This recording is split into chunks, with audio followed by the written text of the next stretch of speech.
On the track I was so worried, I almost started crying because I didn't know what to do, and we seemed to be in the middle of nowhere, and Fridtjov was, yeah, like almost collapsing, and I was like, oh my god, what should we do?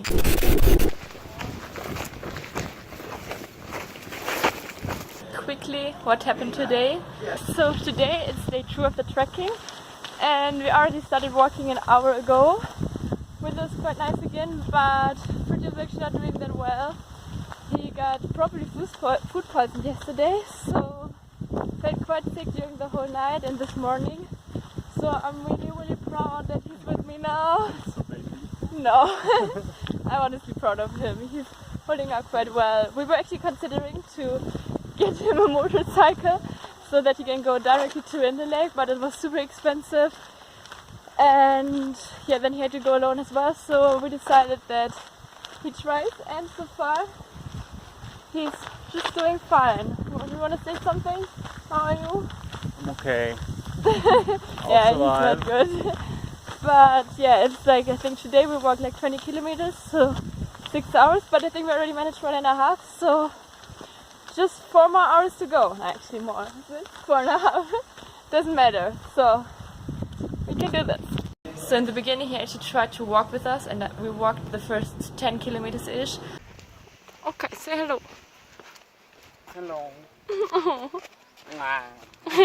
But then he was almost passing out, so we were actually deciding to go the last way by the motorcycles, which was, I think, a horrible ride for him, but for me it was actually the most beautiful ride I've ever had with a motorcycle.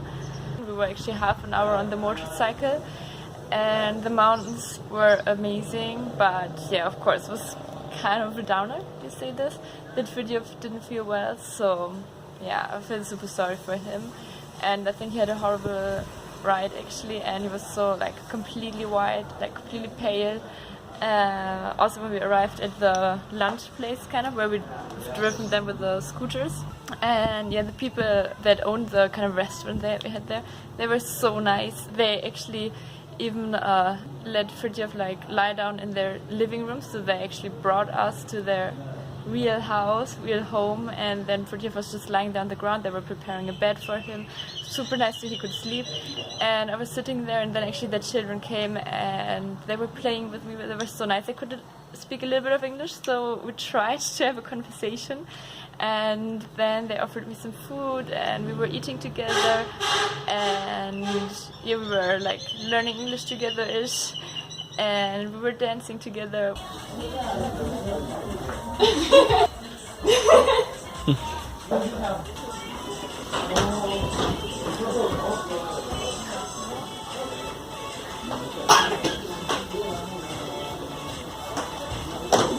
It was honestly amazing. It's like on the whole trekking, I get the feeling that we were not really able to meet the locals, so it was so nice that for once we actually met them. Like, I met them. I think I was so lucky in a way, because yeah, the other ones, when they came later, like 2 hours later, of course they were just sitting down like outside in the restaurant, not having any contact to the locals really. So yeah, I was really lucky to get to know the children so well and to play with them, talk with them, and yeah, they were so nice. They even came like afterwards when we were leaving, they came to the boat and waved goodbyes. So yeah, so happy that I had this experience, although of course I'm feeling super sorry for Fridtjov. But yeah, at least for him it was also way better that he could sleep in their living room and that he didn't have to sit outside in the sun or even in the restaurant, so for 2 hours just waiting. So yeah, the other ones actually came like 2 hours later, and we were just supposed to have lunch there and then go by boat to Inle, where we are now, to the hotels kind of. The boat ride was like 1.5 hours. Then when we arrived here at Inle, we actually thought we would get a transport to the hotel, which is not the case, so we had to walk 25 minutes now to get to the hotel. And yeah, but now he's sleeping, I hope, or yeah, he's sleeping. Just hope that he's better soon, and yeah, that the next days won't be that stressful, especially since we also have the bus ride. So we were actually considering to take the train to Spavi, like completely in the north, which would be like, I think 15 hours on a bus and then like 12 hours on a train to go down again. just for like seeing the bridge, and apparently the train is beautiful. But of course, if Fridtjov keeps to be like so sick, we won't do this at all. But yeah, I just hope that he would then at least survive the bus ride from here to Mandalay. Yeah, but I will take care of him, so let's hope.